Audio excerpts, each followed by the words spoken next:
सुनाते हैं, माँ वैष्णो देवी भैरव की कथा सुनाते हैं, वैष्णो देवी भैरव की कथा सुनाते हैं, माँ वैष्णो देवी भैरव की कथा सुनाते हैं। विष्णु और लक्ष्मी की शक्ति ने रूप धारा, वैष्णवी उसे नाम दिया मन भावन अति प्यारा।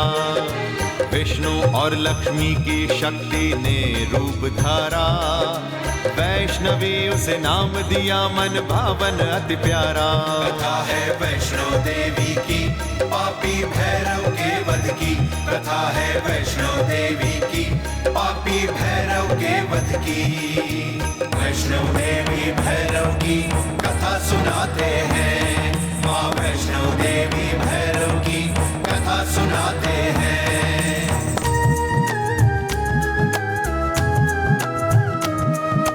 भक्तों का उद्धार करन को माँ धरती पे आई, रत्नाकर घर जन्म लिया वैष्णो देवी कहलाई।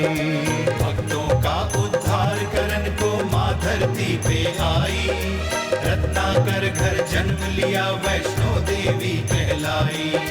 चक्र चलाकर मैया ने दुर्जय का शीश उतारा, चक्र चलाकर मैया ने दुर्जय का शीश उतारा। दुर्जय के पुत्र भैरव ने माँ को ललकारा, दुर्जय के पुत्र भैरव ने माँ को ललकारा। बंदी बना के भैरव को सागर तल में पहुँचाया, बंदी बना के भैरव को सागर तल में पहुँचाया। माँ की महिमा माँ ही जाने,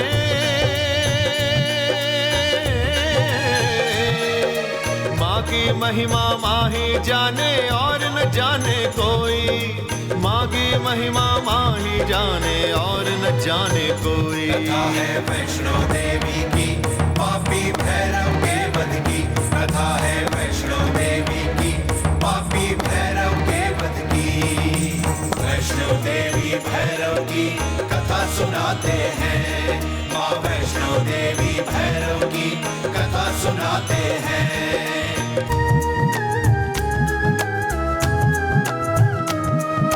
चित्रकूट पर जब भैरव ने माँ का दर्शन पाया, मोहित हो गया भैरव उसके मन में पाप समाया। चित्रकूट पर जब भैरव ने माँ का दर्शन पाया, मोहित हो गया भैरव उसके मन में पाप समाया। चला सुदर्शन मैया ने भैरव का शीश उड़ाया, चला सुदर्शन मैया ने भैरव का शीश उड़ाया।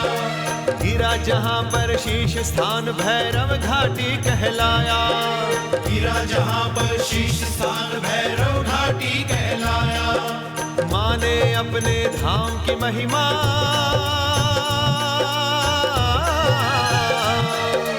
माँ ने अपने धाम की महिमा श्रीधर को समझाई, माँ ने अपने धाम की महिमा श्रीधर को समझाई। कथा है वैष्णो देवी की पापी भैरव के वध की, कथा है वैष्णो देवी की पापी भैरव के वध की।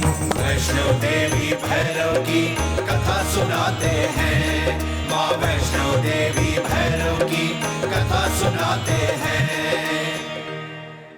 देवर्षि, अधर्म की नींव पर चाहे जितना भी विशाल और वैभवशाली महल खड़ा क्यों न किया जाए, धर्म की केवल एक फूंक से वो महल ध्वस्त हो जाता है।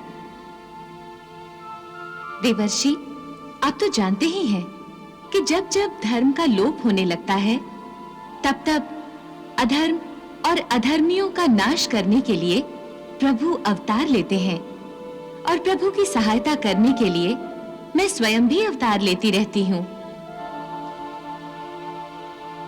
इसलिए हे देवर्षि, जब सत्य, धर्म और नीति पर राजा रत्नाकर के प्रजाजनों का विश्वास दृढ़ हो जाएगा, तब वे स्वयं राजा रत्नाकर की जय जयकार करने लगेंगे, और उस जय जयकार की गूंज में राक्षस राज दुर्जय की जय जयकार पाताल में डूब कर रह जाएगी। महाराज रत्नाकर की जय, महाराज रत्नाकर की जय, महाराज रत्नाकर की जय। जब तक मैं दुर्जय का अंत नहीं करता, कोई मेरी जय जयकार नहीं करेगा। अच्छा समाचार है। जब तक दुर्जय का अंत नहीं होगा, तब तक राजा रत्नाकर की कोई जय जयकार नहीं करेगा।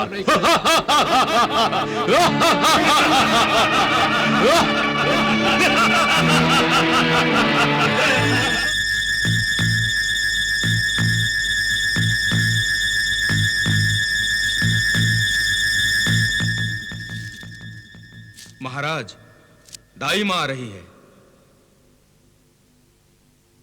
बहुत जल्दी में है वो। उसके चेहरे की रेखाएं बता रही है सुरेश्वर कि दाई मां कोई शुभ समाचार लेकर आ रही हैं। प्रणाम असुरेश्वर। शीघ्र बताइए दाई मां, क्या समाचार है? शीघ्र बताइए।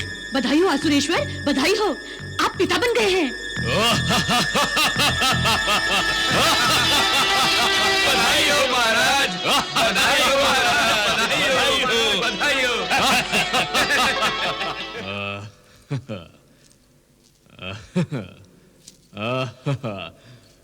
महारानी, आज तक हम ही लोगों को पुरस्कार देते आए हैं, किंतु आपने हमें ही अति उत्तम पुरस्कार देकर अनुग्रहित कर दिया है।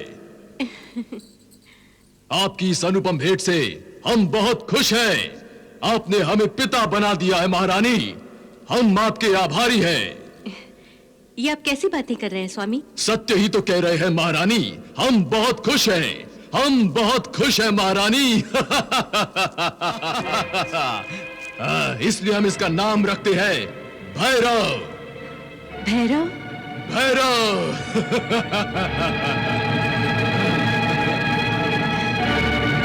ना ना ना, भैरव बड़ा ही प्यारा नाम है।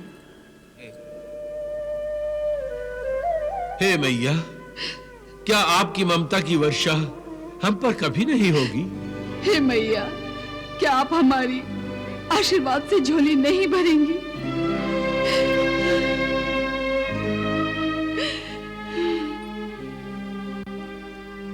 क्या हमारे संतान कभी नहीं होगी? क्या हमारे संतान कभी नहीं होगी मैया?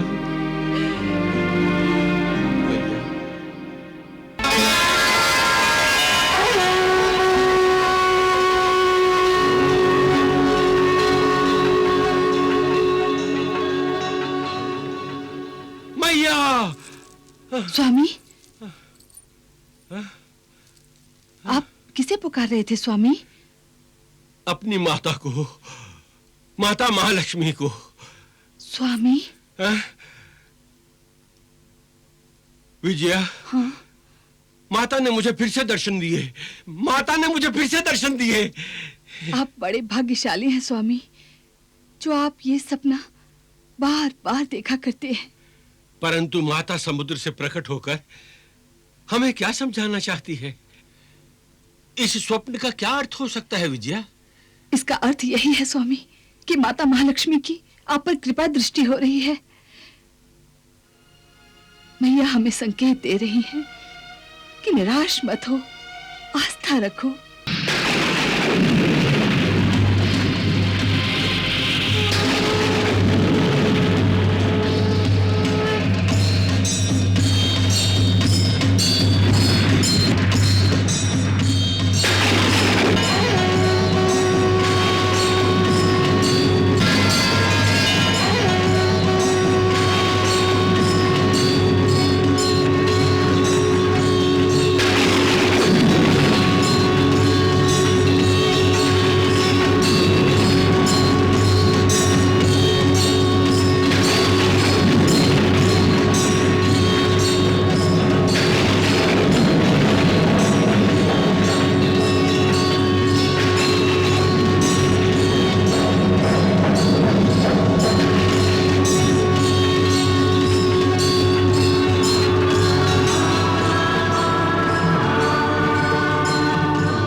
आदि पुरुष प्रणाम।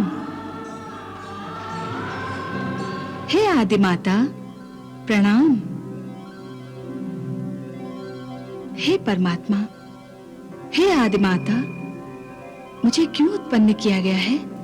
हे देवी, आप जानती हैं आप मेरा ही स्वरूप है। तथा सर्वशक्तिमान आदि पुरुष भगवान विष्णु की ही शक्ति है। हे देवी, आपके रूप में मेरा वैष्णवी रूप निहित है, इसलिए त्रिलोक में आपको वैष्णवी, वैष्णो के नाम से पूजा जाएगा। वैष्णो देवी, समय आने पर और आवश्यकता होने पर आपके अस्तित्व में हमारे गुण, हमारी शक्तियां और हमारा स्वरूप स्वतः ही प्रकट होंगे। जब भी आपको जिस रूप की आवश्यकता होगी, आप वो रूप धारण कर सकेंगी। जिस शक्ति को आप प्रकट करना चाहेंगी, वो आपकी सेवा में उपस्थित होगी। हे जगत पिता, हे जगत माता, आपकी प्रत्येक आज्ञा शिरोधार्य है।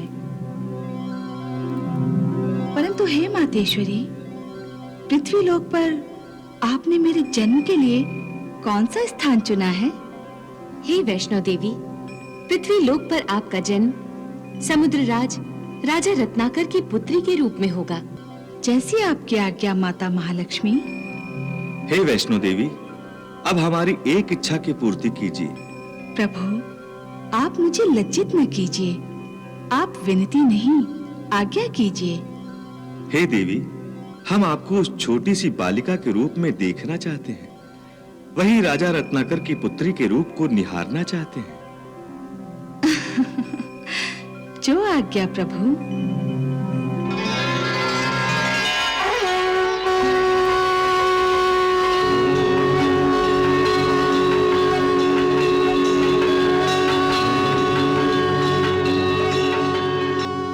हे वैष्णो देवी, राजा रत्नाकर ने आपको अपनी पुत्री के रूप में देखने के लिए समुद्र मंथन द्वारा आपके प्रकट होने से अब तक बड़ी तपस्या और बड़ी लंबी प्रतीक्षा की है। इसीलिए आपको अपने इसी नन्हे मनमोहक रूप में राजा रत्नाकर को अपनी लीला से प्रसन्न करना है।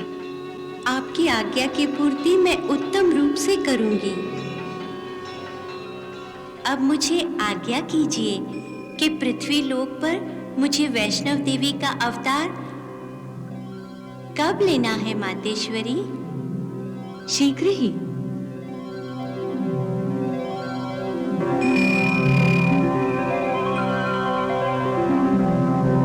देवर्षि, नवरात्र के इस प्रथम दिवस के अवसर पर आपने दर्शन देकर हमें धन्य कर दिया है। आप त्रिकालज्ञ हैं।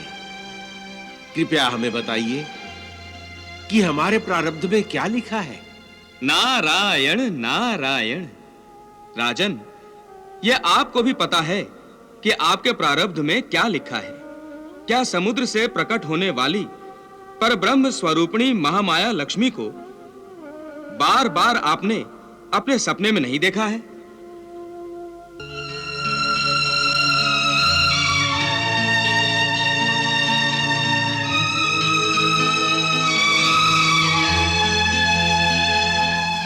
नारायण नारायण।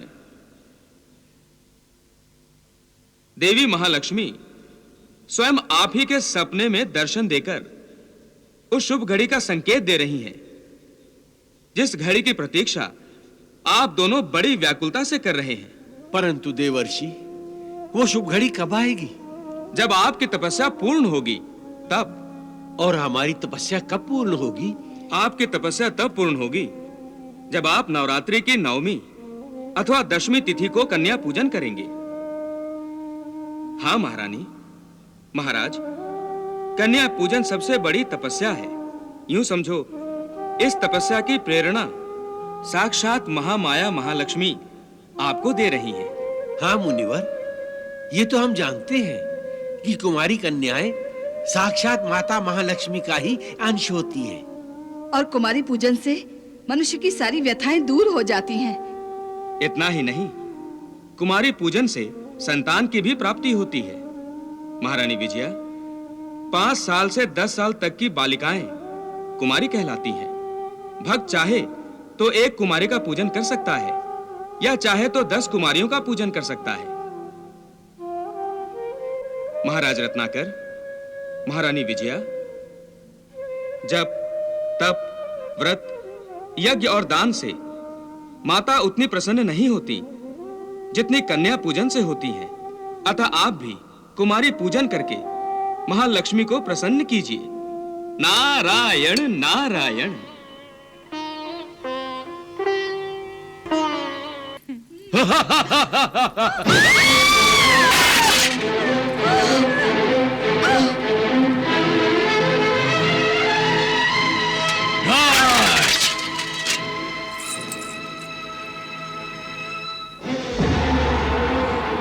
महाराज, आपने ये क्या अनर्थ किया?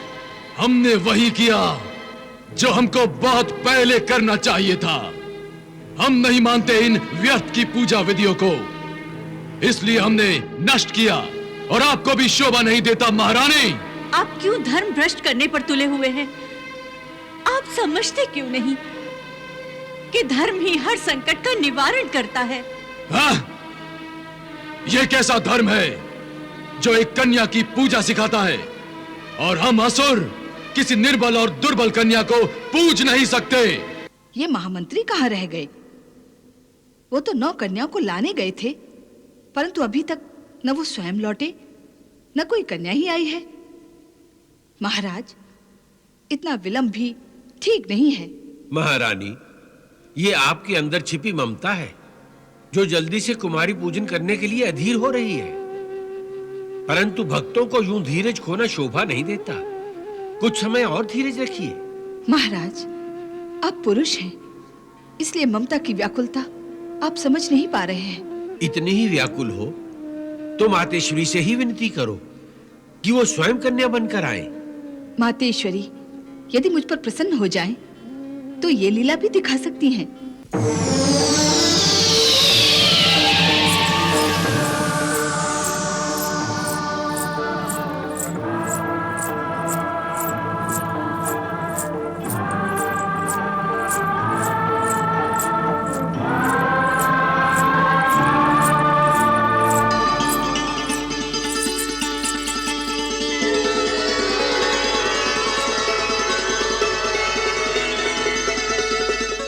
माताश्री, प्रणाम पिताश्री।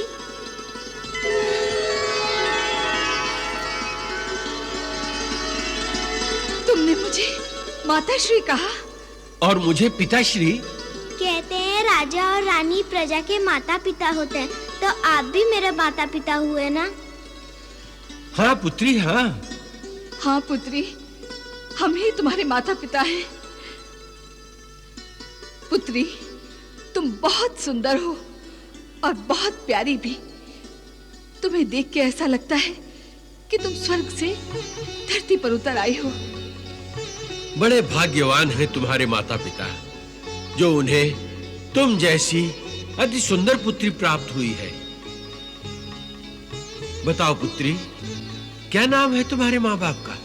मेरी माता का नाम महालक्ष्मी और मेरे पिता का नाम विष्णु।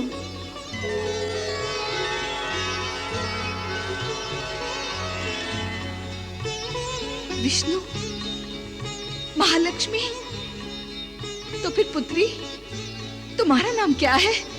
मेरा नाम वैष्णवी है। वैष्णवी? बहुत सुंदर नाम है वैष्णवी। मेरे माता पिता मुझे प्यार से वैष्णव कहते हैं। ये आसन बहुत अच्छा है, मैं बैठूं? हाँ हाँ, अवश्य आओ। बैठो। आओ।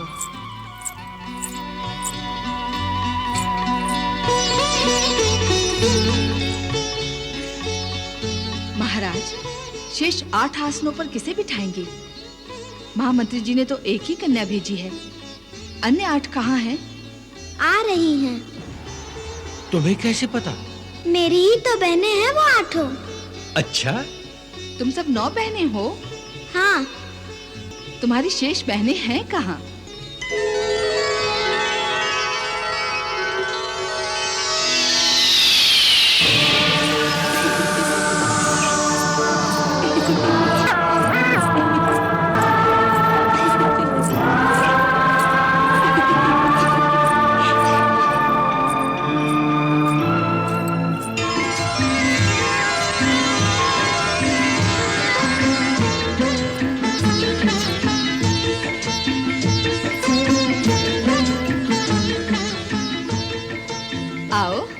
अपना अपना आसन ग्रहण करो।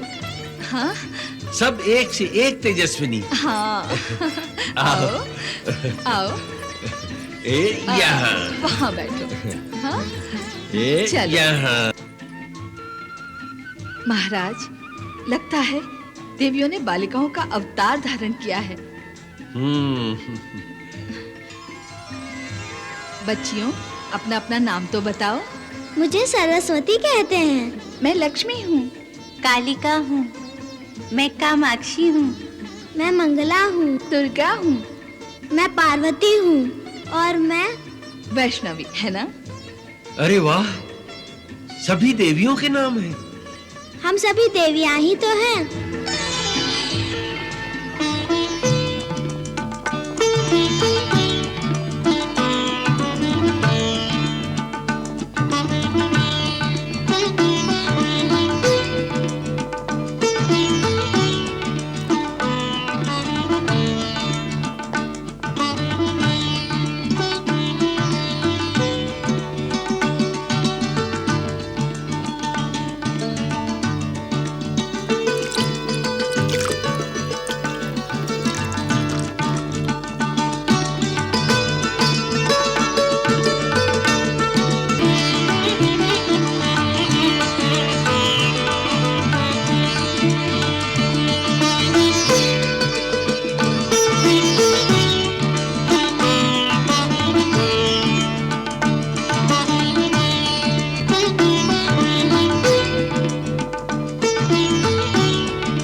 रानी विजया, आप दोनों की मनोकामनाएं शीघ्र ही पूरी हो जाएंगी।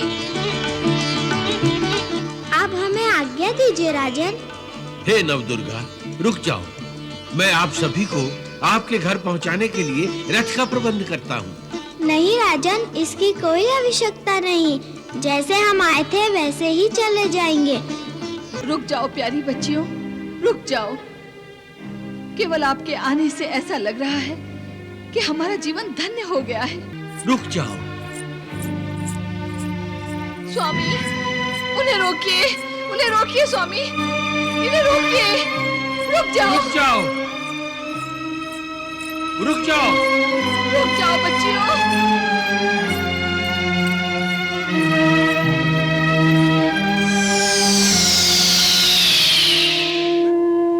मातेश्वरी, मैंने हंसी ठट्ठे में विजया से कहा था कि आप स्वयं कन्या बनकर भी आ सकती हैं।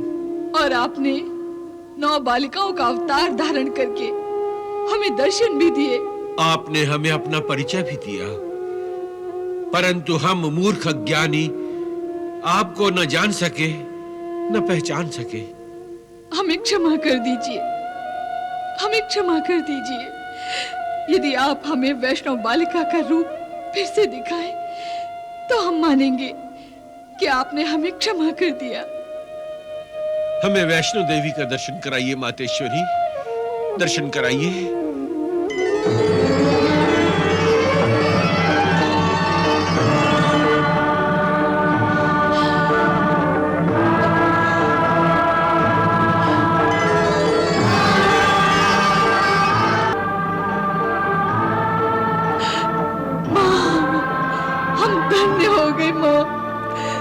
मैया, हम धन्य हो गए। हम धन्य हो गए मातेश्वरी, हम धन्य हो गए। हे राजन, हे रानी विजया, आप संतान प्राप्ति के लिए महायज्ञ कीजिए।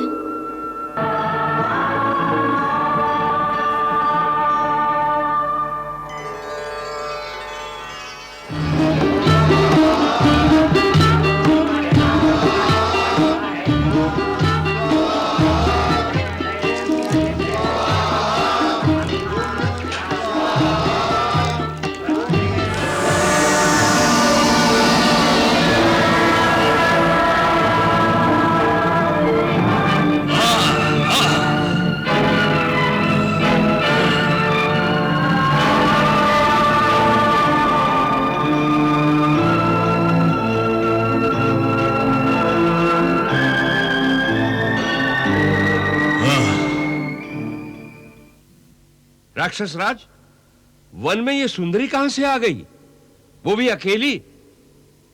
हे सुंदरी, कौन हो तुम और इस वन में क्या कर रही हो? तुम्हारे प्रारब्ध ने ही आज हम दोनों को आमने सामने खड़ा किया है। हे सुंदरी, तुम इतने घमंड से क्यों बोल रही हो? क्या तुम्हें पता नहीं तुम्हारे सामने असुरेश्वर दुर्जय खड़े हैं? मैं घमंडी नहीं हूँ, बल्कि घमंडियों का घमंड तोड़ना मेरा धर्म है। तो फिर तुम क्यों असुरेश्वर का रास्ता रोके बैठी हो? इसलिए कि जब कोई अधर्मी धर्म के रास्ते में बाधा डालता है तो मैं उस बाधा को ही हटा देती हूँ। इसका अर्थ यह है कि तुम हमें आगे बढ़ने नहीं देना चाहती हो। लगता है तुम्हें हमारी शक्तियों का अनुमान नहीं है सुंदरी। दुर्जय, तुम्हें दंड देने से पहले मैं अंतिम बार बता रही हूँ कि राजा रत्नाकर का यज्ञ सफल होगा और उन्हें पुत्री के रूप में जो संतान होगी, यदि उसकी ओर तुमने वक्र दृष्टि से देखा तो वही तुम्हारी मौत बन जाएगी। नहीं, राजा रत्नाकर की कोई संतान नहीं होगी। मैं संतान होने ही नहीं दूंगा, और यदि हुई तो वो तो मैं बाद में देखूंगा। पहले हम तुम्हें देखेंगे। सेनापति, इसे बंदी बना लो। दुष्ट, मैं तुम्हें अंतिम बार चेतावनी देती हूँ, वापस जाते हो कि नहीं? आक्रमण!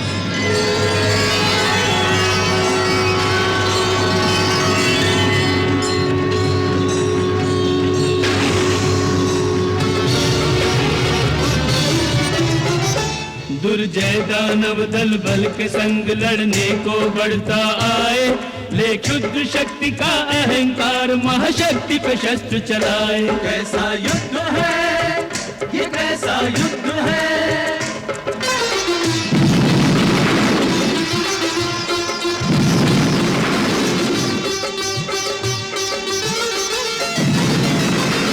संतान प्राप्त करने के लिए रत्नाकर यज्ञ कराता है, रत्नाकर यज्ञ कराता है। दुर्जय दुराग्रही पुण्य यज्ञ की अग्नि बुझाने जाता है, अग्नि बुझाने जाता है। अज्ञानी नहीं जाने कि यही महालक्ष्मी है, महाकाली है, महालक्ष्मी है, महाकाली है। उस घर को मिटाने चला जन्म जहाँ माता लेने वाली है। महालक्ष्मी की जय। दुर्जय की पराजय निश्चित है, यह सत्य समझ ना पाए, रे क्षुद्र शक्ति का अहंकार महाशक्ति पे शस्त्र चलाए। कैसा युद्ध है ये, कैसा युद्ध है? माता महालक्ष्मी।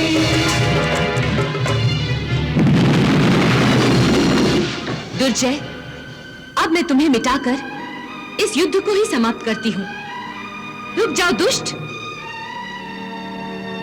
दुरात्मा दुर्जय, जिस राजा रत्नाकर और रानी विजया से तुम द्वेष करते हो, जिनका संतान प्राप्ति के लिए किया जाने वाला महायज्ञ तुम ध्वस्त करना चाहते हो, वही राजा रत्नाकर और रानी विजया तुम्हारी मृत्यु को जन्म देंगे। नहीं, उनकी संतान तुम्हारी मृत्यु बनेगी। कुमारी कन्याओं के पूजन पर तुम प्रतिबंध लगा रहे थे ना, परंतु याद रखो दुर्जय, तुम्हारी मृत्यु एक ऐसी ही कुमारी कन्या से होगी।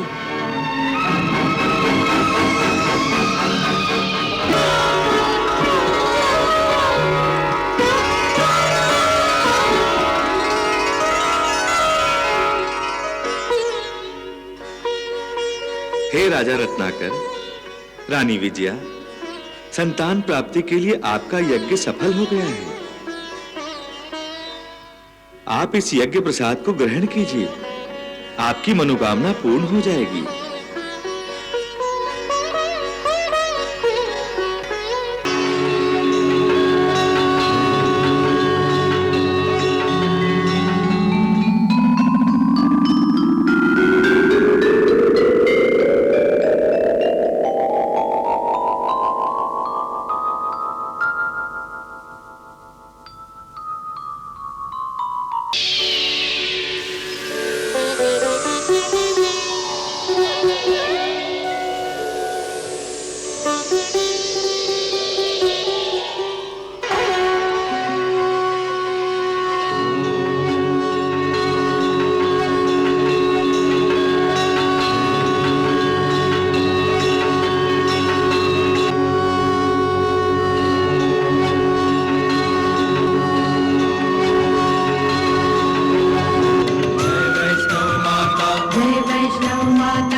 सरस्वती दुर्गा काली वैष्णव देवी की छवि ये सुहानी देखी तो सुरगण की सुध बुध गई। नमो देवी महाशक्ति त्रिभुवन जयी। जयति मातृश्री सर्वमंगलमयी। जयति मातृश्री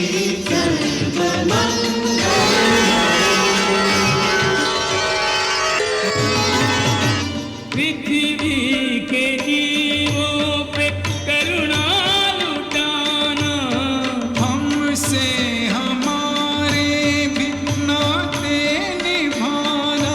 भुला दे न वैकुंठ धरती नई। नमो देवी महाशक्ति त्रिभुवन जयी।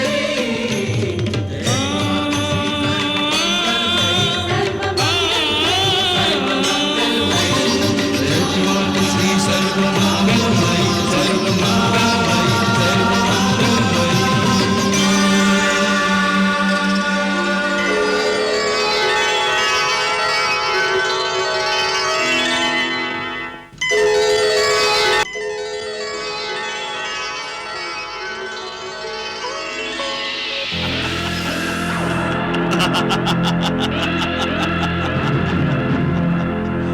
दुर्जय,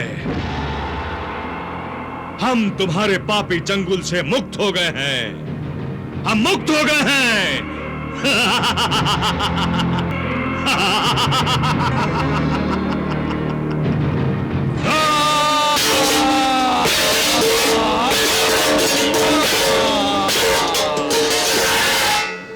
संकेत के अनुसार मेरी मृत्यु ने जन्म ले लिया है, और मृत्यु भी ऐसी जो निसहाय है, एक बालिका है।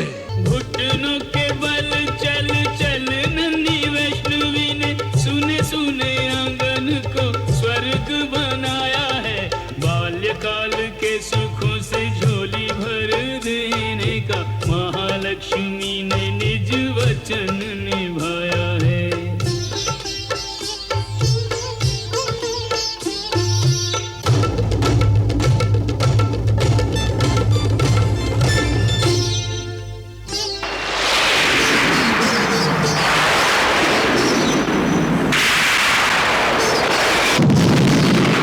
हृदय से बार बार पुत्री को लगाते मुख फूल जैसा चूम चूम फूले न समाते हैं।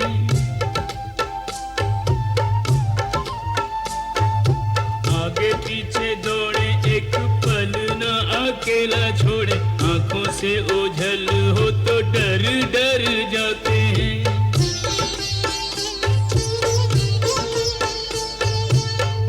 जिसे तेरी खीर उसको खिला के खीर अकथनीय सुख माता पिता पाते हैं। महालक्ष्मी वैष्णवी के धाम बदले हैं, पर दोनों के बाबुल रत्न कर कहते हैं।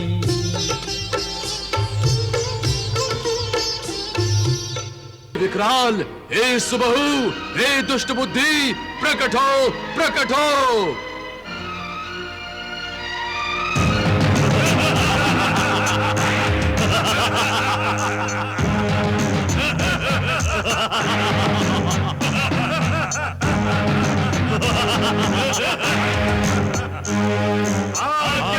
राज, तुम तीनों अपनी अपनी विशाल और विकराल सेना को लेकर रत्नाकर के राज्य में प्रवेश कर जाओ और खून की नदियां बहा दो, आतंकी आतंक मचा दो। और रत्नाकर के राज्य की सारी बालिकाओं का अपहरण करके मेरे पास ले आओ।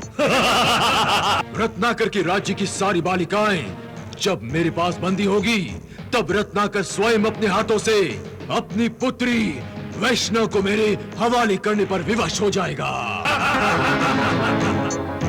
ये आप क्या कर रहे हैं महाराज? निष्पाप बालिकाओं का अपहरण। महारानी, मैं केवल अपनी मृत्यु को अपनी शरण में आते हुए देखना चाहता हूँ, और मुझे पूर्ण विश्वास है कि मृत्यु मेरी शरण में आएगी, और तब मैं अपनी मृत्यु की मृत्यु बन जाऊंगा।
महामंत्री निर्दय,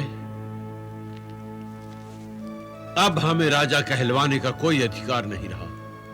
दिन दहाड़े दुर्जय हमारी प्रजा की निष्पाप संतान का अपहरण कर रहा है और हम जिनकी सुरक्षा के लिए वचनबद्ध हैं, यदि हम उस वचन का पालन नहीं कर सकते तो हमारे राजा होने का क्या अर्थ रहा?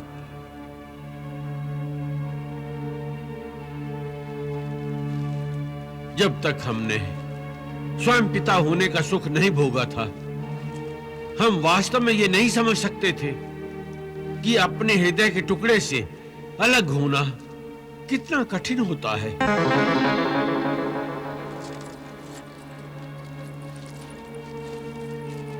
हमारी लाडली वैष्णव जब हमारी आंखों से ओझल हो जाती है तो हम व्याकुल हो जाते हैं। तो फिर किसी राक्षस के हाथों अपनी संतान को खोकर अपनी प्रजा की क्या दशा हुई होगी? मुझे नरक में भी स्थान नहीं मिलेगा मान्यवर, मुझे नरक में भी स्थान नहीं मिलेगा, मुझे नरक में भी स्थान नहीं मिलेगा, क्योंकि मैं अपनी पुत्री की सुरक्षा नहीं कर सका, पिता होने का उत्तरदायित्व तक नहीं निभा सका। मैं केवल नपुंसक की भांति दर्शक बनकर खड़े रहे। मेरी बच्ची, मेरी बच्ची, मेरी बच्ची, मेरी बच्ची, मेरी बच्ची बेचारी पागल हो गई है।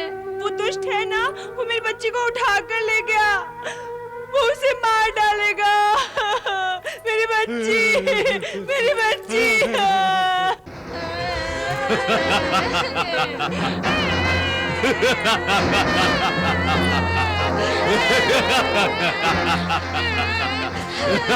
ना ना, रोना नहीं, अब वैष्णो आएगी, अब वैष्णो अवश्य आएगी। फिर मैं तुम सभी को मुक्ति दे दूंगा, मुक्ति। मातेश्वरी, मैं धर्म संकट में आ गया हूं। मैया, आप ही बताइए, अपनी ही पुत्री को उस निर्दयी हत्यारे दुर्जय के हवाले कैसे कर सकता हूं? परंतु मैं अपनी ही प्रजा का आक्रोश सुन नहीं सकता और ना ही उनका दुख देख सकता हूं। हे महामाया, हे मातेश्वरी, हम क्या करें? अब आप ही हमारा मार्गदर्शन कीजिए। हम आपकी शरण में आए हैं। आप ही बताइए भैया, मैं राजा का धर्म निभाऊं या पिता का? राजा का धर्म निभाना चाहिए पिताश्री। वैष्णो, राजा का धर्म पिता के धर्म से श्रेष्ठ होता है, क्योंकि राजा प्रजा का पिता होता है। वैष्णो, राजा का नाता केवल अपनी प्रजा से होता है। शेष सभी नाते इस नाते के सामने छोटे पड़ जाते हैं। इसलिए आपको भावनावश नहीं होना चाहिए, क्योंकि भावना से कर्तव्य श्रेष्ठ होता है। इसका अर्थ है हम तुम्हें निर्दयी दुर्जय के हाथों में सौंप दें? हाँ माताश्री।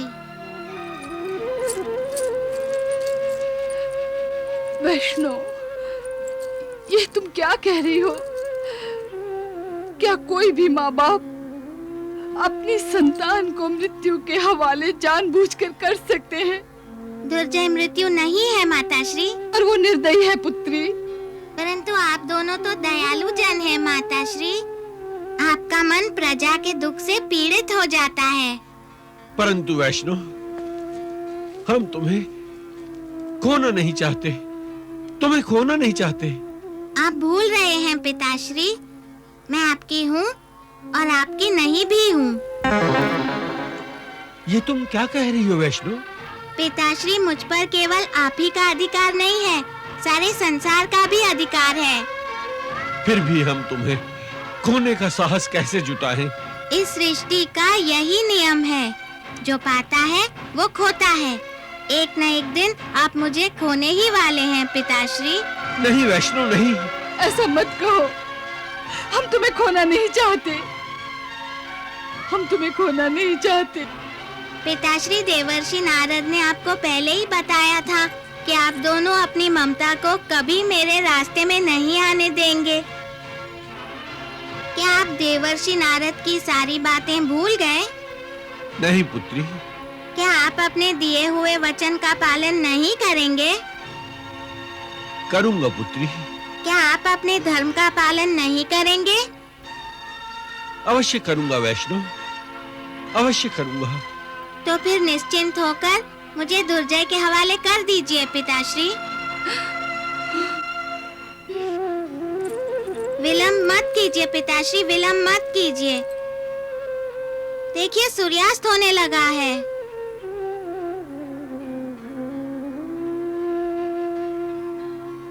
दुर्जय ने मुझे सूर्यास्त होने से पहले सौंप देने को कहा है।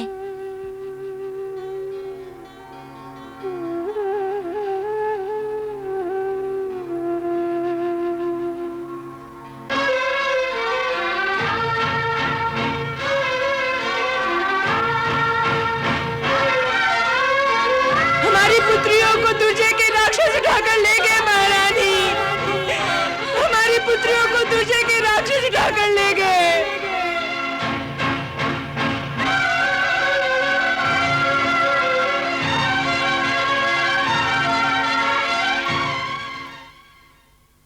चलो वैष्णवी, हम दोनों दुर्जय के पास चलेंगे। हम दोनों नहीं पिताश्री, मैं अकेली जाऊंगी। दुर्जय ने मुझ अकेली को ही उसके हवाले करने को कहा है। परंतु हम तुम्हें अकेली कैसे जाने देंगे वैष्णो? माताश्री, संसार में हर प्राणी अकेला आता है और अकेला ही जाता है। मुझे दुर्जय के पास अकेली जाने से मत रोकिए। मैं तुम्हें कैसे समझाऊं वैष्णवी, कैसे समझाऊं? आप केवल मुझे दुर्जय के पास जाने की आज्ञा दीजिए। फिर देखिए प्रजा के मुख पर कैसे हंसी लौट आएगी। फिर वो लोग आपके गुण गाएंगे। वैष्णो,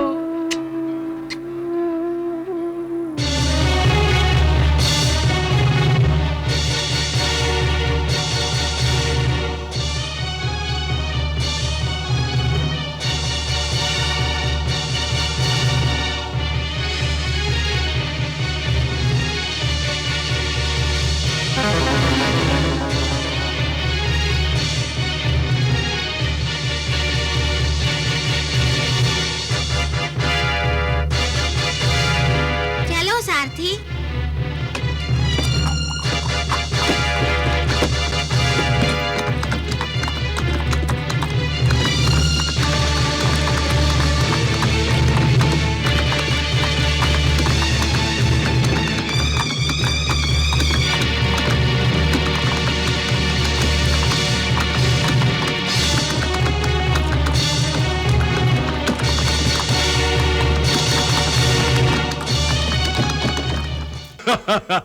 महारानी सुरुचि, वैष्णव आ रही है, वैष्णव आ रही है, और वो स्वयं अपनी मृत्यु के समीप आ रही है।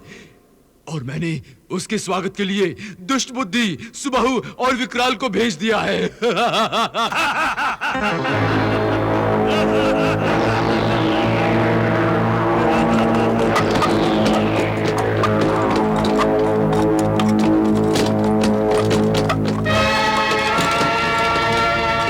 वैष्णवी आ रही है। जंगल का यही मार्ग वैष्णवी का स्मारक खड़ा करने के लिए उचित है। देखो, रथ हमें देख के रुक गया।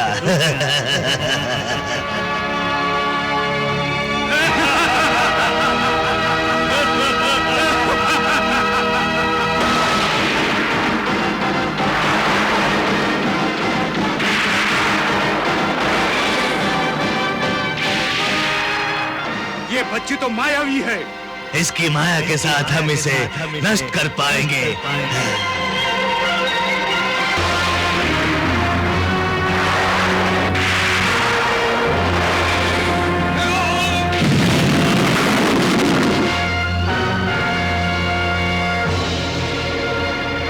हे मायाविनी, तुमने मेरे मित्र विकराल का वध कर दिया।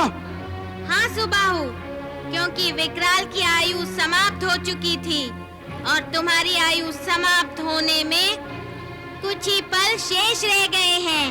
मुझे भयभीत करना चाहती हो? नहीं, मैं तो तुम्हें शाप ताप पाप से, माया मोह से मुक्त करना चाहती हूँ। मुक्त तो मैं करूंगा तुझे इस जीवन से।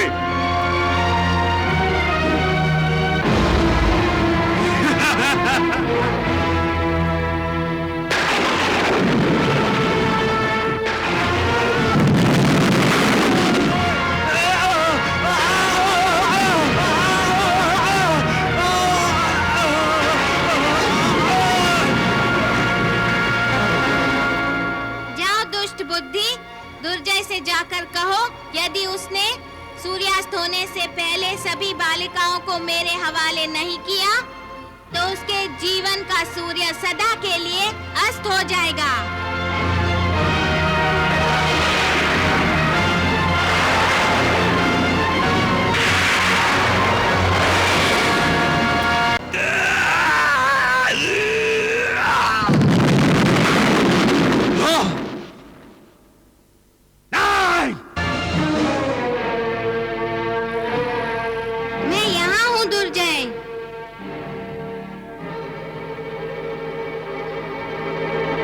वैष्णवी? हाँ, मैं ही वैष्णवी हूँ। जब कोई मुझे पुकारता है तब मैं उसकी पुकार सुनकर उसके पास चली आती हूँ। तुमने भी मुझे पुकारा था ना, इसलिए मैं तुम्हारे पास चली आई। परंतु तुम हमारे राजमहल में प्रवेश कैसे कर गई? कौन रोक सकता है मुझे? मैं तो संपूर्ण ब्रह्मांड की स्वामिनी हूँ। विश्व का संचालन मैं ही तो करती हूँ। दुर्जय में धर्मात्माओं की रक्षा करती हूँ और दुरात्माओं का नाश करती हूँ। तुमने तो स्वयं अपनी मृत्यु को पुकारा है। इतनी सी बालिका होकर इस ससुरेश्वर दुर्जय को मृत्यु से डरा रही हो। मैं तुम्हें क्षमा भी कर सकती हूँ। तुम्हारी बातों पर मुझे हंसी आ रही है। दुर्जय, जिन बालिकाओं का तुमने अपहरण किया है उन्हें मेरे हवाले कर दो दुर्जय। धर्म के रास्ते पर लौट आओ दुर्जय और आदि शक्ति माता की शरण में जाओ। दुर्जय, मैं तुम्हें क्षमा कर दूंगी। परंतु मैं तुम्हें क्षमा नहीं करूंगा। मैं तुम्हें मृत्यु के हवाले कर दूंगा। वैष्णवी, अब तुम अपने आप को मेरे प्रकोप से नहीं बचा सकती।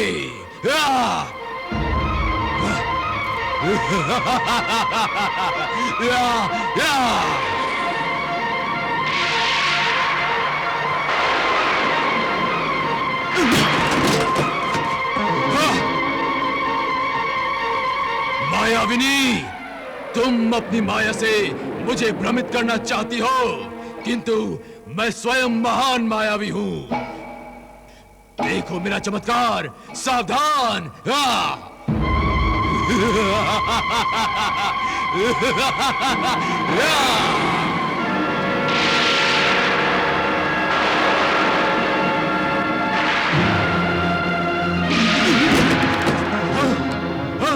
महामंत्री शंकाल, तुम भी जीवित नहीं बचे। वैष्णवे!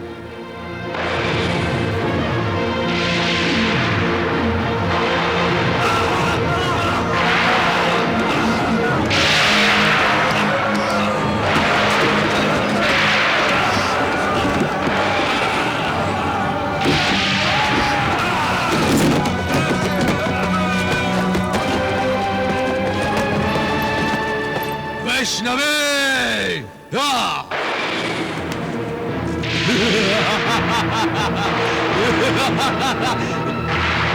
तुम अब भी जीवित हो।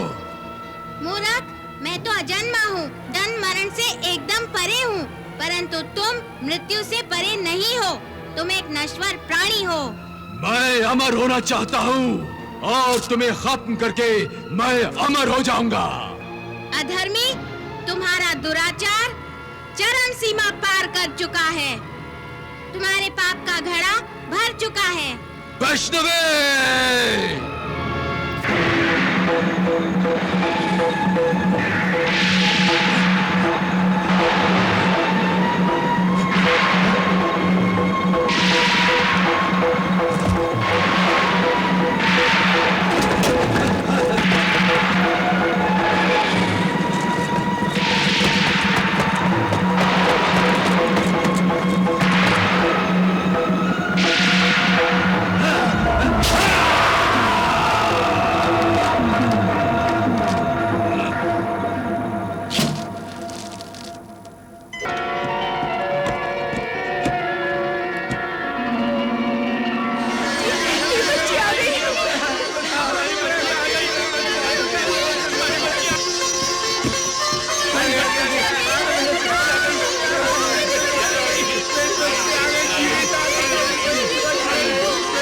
वैष्णवी की जय, माता वैष्णवी की जय, देवी वैष्णवी की जय।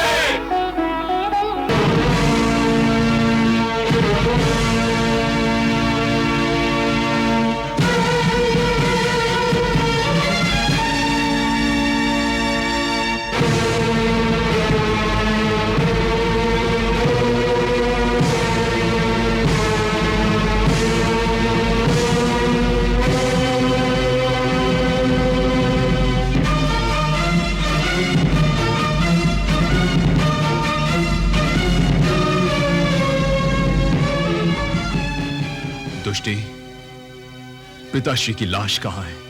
आइए युवराज भैरव, मेरे साथ आइए।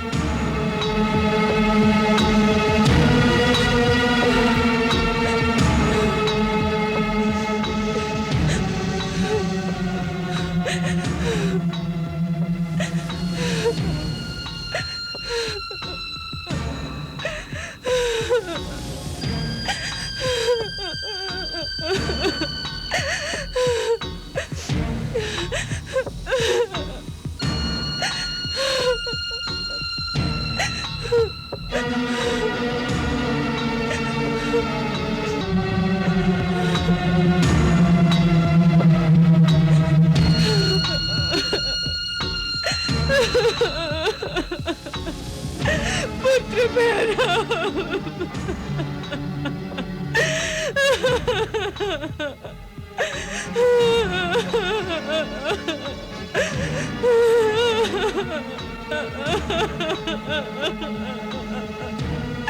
पुत्र मेरा।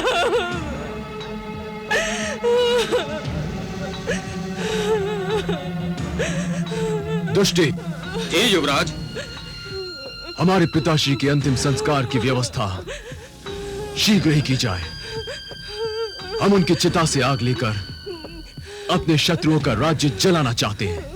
जो आज्ञा युवराज।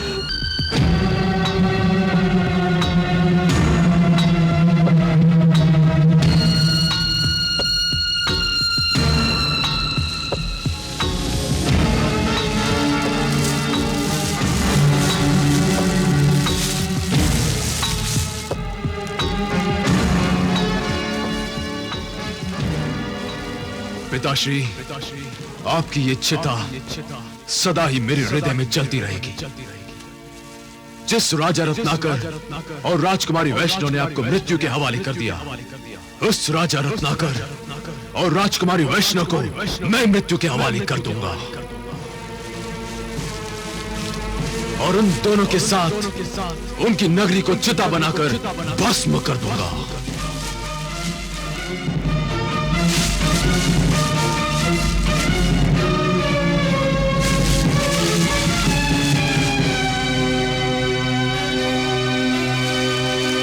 ओम ऐं ह्रीं क्लीं चामुंडे विचे स्वाहा। प्रणाम गुरुदेव। आयुष्मान भव। राज्य का अधिपति होने के नाते मैं राजा रत्नाकर की नगरी पर आक्रमण करना चाहता हूं। मुझे यशस्वी होने का आशीर्वाद दीजिए गुरुदेव। नहीं राक्षस राज भैरव। गुरुदेव, मेरा आशीर्वाद सदा आपके साथ है, परंतु रत्नाकर पर आक्रमण करने की आज्ञा नहीं दे सकता। परंतु क्यों गुरुदेव? क्योंकि जब तक तपस्या करके आप वैष्णव से अधिक शक्तियां प्राप्त नहीं कर लेते। ठीक है गुरुदेव, मैं आपकी बात भली भांति समझ गया हूं। अब मैं तपस्या करूंगा, सिद्धियां प्राप्त करूंगा और उस वैष्णव से अपना प्रतिशोध लूंगा। मुझे आशीर्वाद दीजिए गुरुदेव। आपकी तपस्या फलीभूत हो। प्रणाम गुरुदेव।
शक्तिमान हो गया, सर्वशक्तिमान हो गया। मुझे सबसे महान सिद्धियां प्राप्त हो गई है। गुरुदेव, आपके आशीर्वाद से मेरी तपस्या सफल और संपन्न हो गई।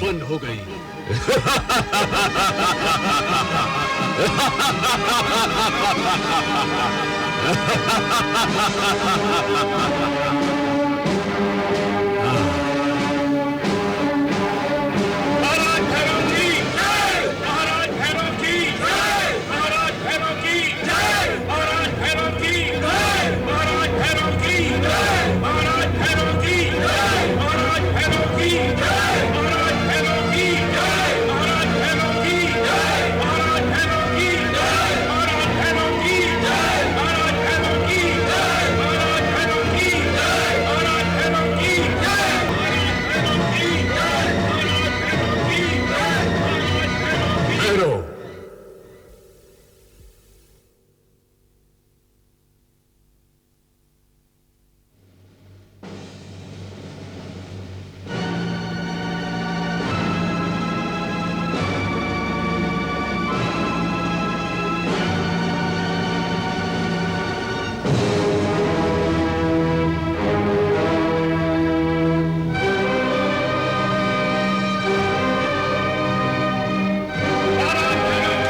माताश्री आप? अरे, आप दोनों यूं मेरे सामने हाथ जोड़े क्यों खड़े हैं? क्या आप भूल गए हैं कि आप दोनों मेरे माता पिता हैं? ऐसा ही समझो। हम जब भी तुम्हारे दर्शन करते हैं तो तुम्हारे दिव्य तेज को देखकर हमारे मन में केवल श्रद्धा भाव ही उभरता है। हम ये भूलकर कि हम तुम्हारे माता पिता हैं, बालकों की भांति मचल जाते हैं और मन से केवल निरंतर एक ही जाप उठता रहता है, माता माता माता माता माता माता माता माता माता माता माता। पिताश्री, आप कहाँ खो गए? देवी, हम आपके दर्शन से तृप्त हो गए। हमारी इच्छा है कि इस बार आपके जन्मदिन पर महाउत्सव मनाया जाए। इस कार्य को संपन्न करने के लिए हमें आज्ञा दीजिए। हमें निराश मत कीजिए मातेश्वरी। तो आप दोनों को मेरा एक काम करना होगा। आप आज्ञा देकर तो देखिए। मेरे जन्मदिन पर आपको एक यज्ञ करना होगा जिसने मुझे और हम सबको जन्म दिया है। उसकी पूजा करनी होगी। यज्ञ का अर्थ ही परमेश्वर की पूजा होता है। आपकी आज्ञा का पालन होगा। हम आपके जन्मदिन पर महायज्ञ का आयोजन करेंगे।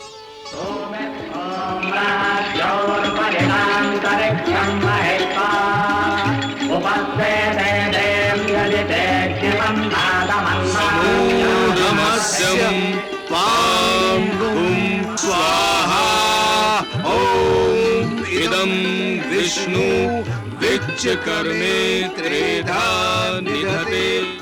वाह महाराज वाह, आप धन्य हैं। आपका धर्म के प्रति लगाव देखकर सबको प्रेरणा मिलती है। महाराज और महारानी का राजमहल तो भव्य मंदिर बनकर रह गया है।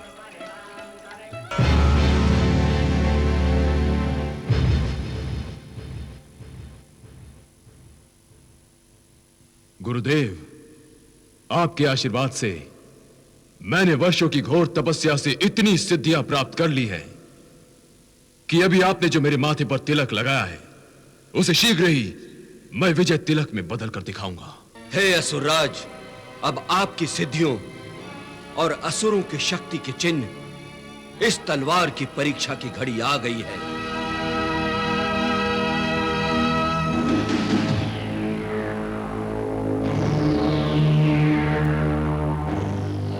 इसे स्वीकार कर लीजिए राक्षस राज, और समस्त धरती लोक पर अपनी धाक जमाइए।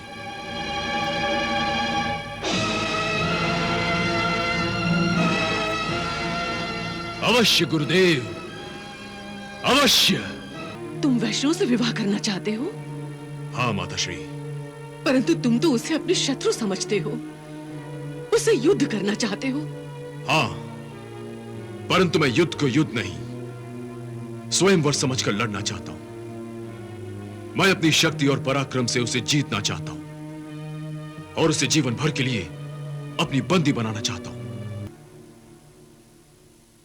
इतने वर्षों की तपस्या के बाद तो मनुष्य मानव से देव बन जाता है, परंतु ये असुर पुत्र दानव का दानव ही रहा। वही अकड़, वही अहंकार जो इसके पिता में था, इसमें भी है। आप किसकी बात कर रहे हैं महाराज? दुर्जय पुत्र भैरव की। और किसकी? क्या किया है उसने? इस संदेश पत्र द्वारा राजकुमारी वैष्णव का हाथ मांगा है।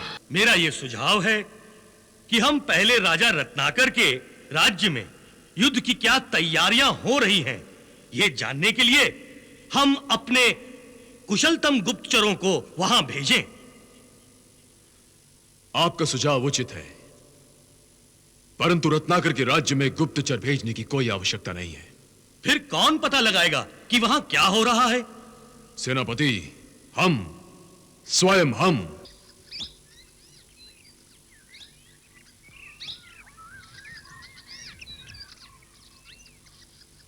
हे मानव समाज के प्रतिनिधियों, संसार में सबसे कठिन कार्य मानव रूप में अच्छा और सच्चा मानव बनना है, और सबसे सहज कार्य मानवता को त्याग कर दानव बनना है।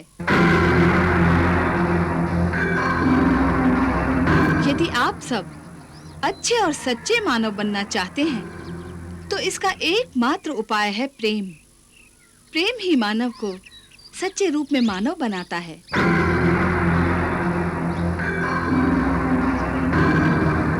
जिस मनुष्य में प्रेम नहीं, सहनशीलता नहीं, वो मानव नहीं, मानव के रूप में दानव है, दानव।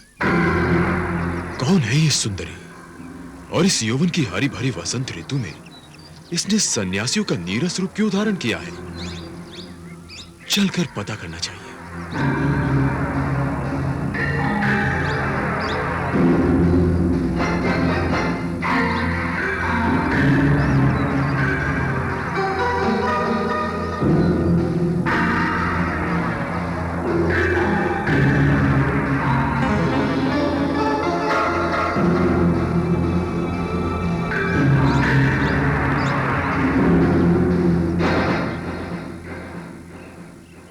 ईश्वर की वाणी है। प्रेम हर मानव, हर प्राणी के हृदय की प्रथम इच्छा है। प्रेम प्रेम को जन्म देता है और घृणा घृणा को जन्म देती है। इसलिए एक दूसरे से घृणा करना छोड़ दो और प्रेम से नाता जोड़ो। आहा, क्या प्रवचन है, क्या वाणी है। हे विप्रवर, कौन है ये साध्वी? इस नगरी में नए हो क्या? देवी वैष्णवी को नहीं जानते? आश्चर्य है। देवी वैष्णवी अर्थात राजा रत्नाकर की पुत्री राजकुमारी वैष्णवी? हाँ, वही।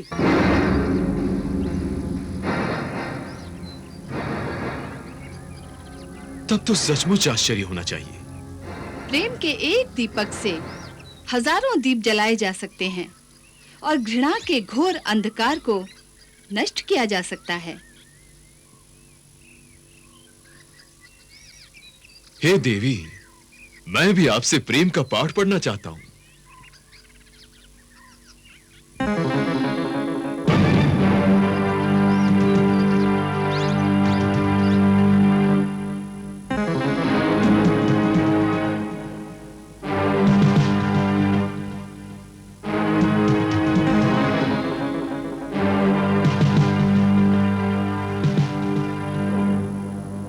हे भटके हुए प्राणी, प्रेम वो संपत्ति है जो हर किसी के भाग्य में नहीं लिखी होती। प्रेम धन को पाने के लिए पहले अपने आप को बदलना पड़ता है। सच्चा मानव ही प्रेम के योग्य हो सकता है। मैं भी तो एक मानव हूं। विषैले नाग अपनी कैंचुली बदल देते हैं, परंतु फिर भी वो विषैले ही रहते हैं, डसना नहीं भूलते। हे विदेशी प्राणी, तुम यदि प्रेम पाना चाहते हो तो अपने आप को बदलो। वेश बदलने से कुछ प्राप्त नहीं होगा। अपनी अंतरात्मा में परिवर्तन लाओ। हे देवी, जो मैं चाहता हूं उसे मैं पाकर ही दम लेता हूं।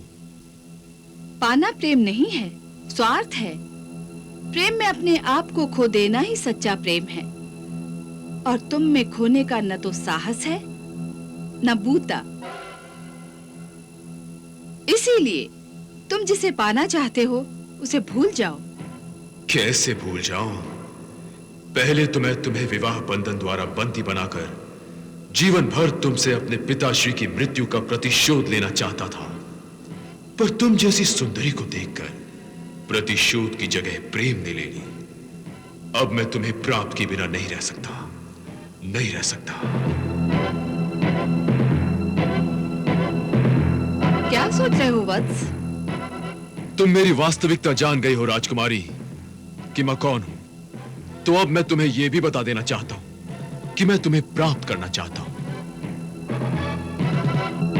वत्स, मुझे नहीं, ईश्वर को पाने की इच्छा करो। ईश्वर जैसा दाता कोई नहीं। जो भी उसकी शरण में जाता है वो अवश्य कुछ न कुछ पाता है।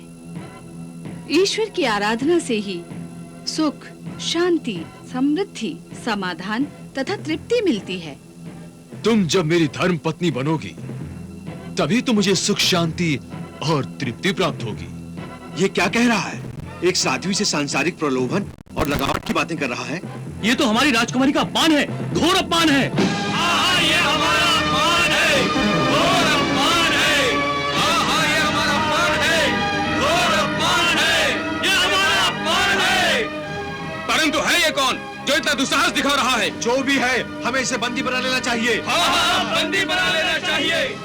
तुम मुझे बंदी बनाओगे? मूर्ख प्राणियों, मैं असुरराज भैरव हूं।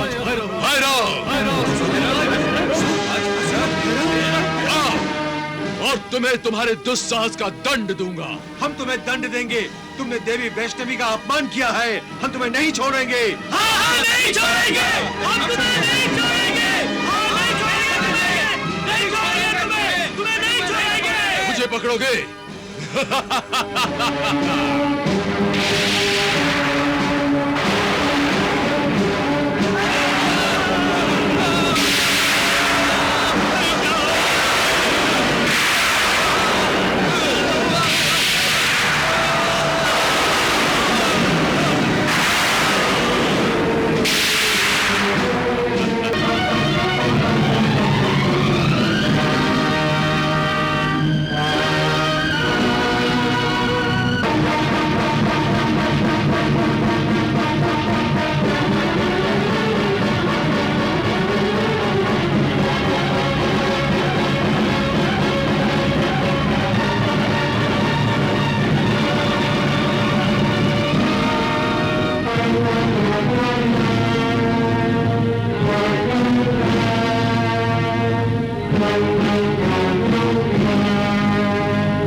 महामंत्री, ये तो असुरराज भैरव है। हाँ महाराज। परंतु ये हमारे राज्य में कैसे घुस आया?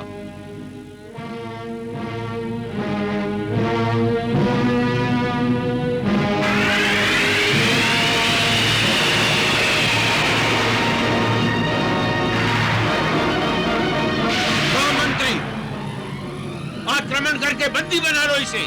जो आज्ञा महाराज। सिपाहियों, आक्रमण!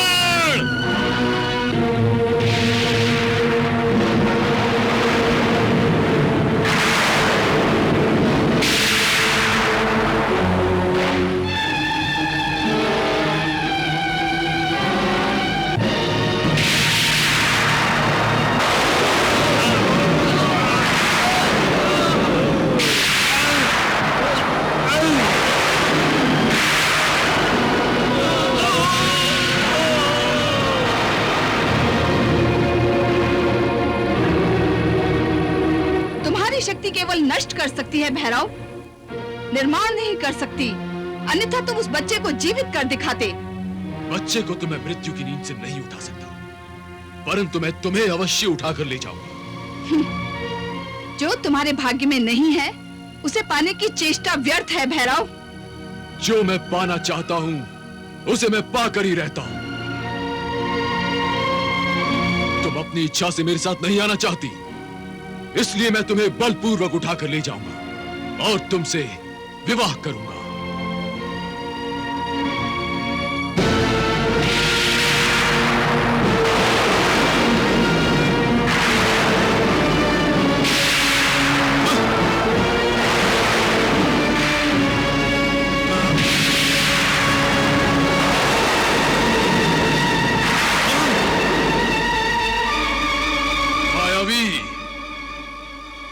मैं तुम्हें लेकर ही जाऊंगा।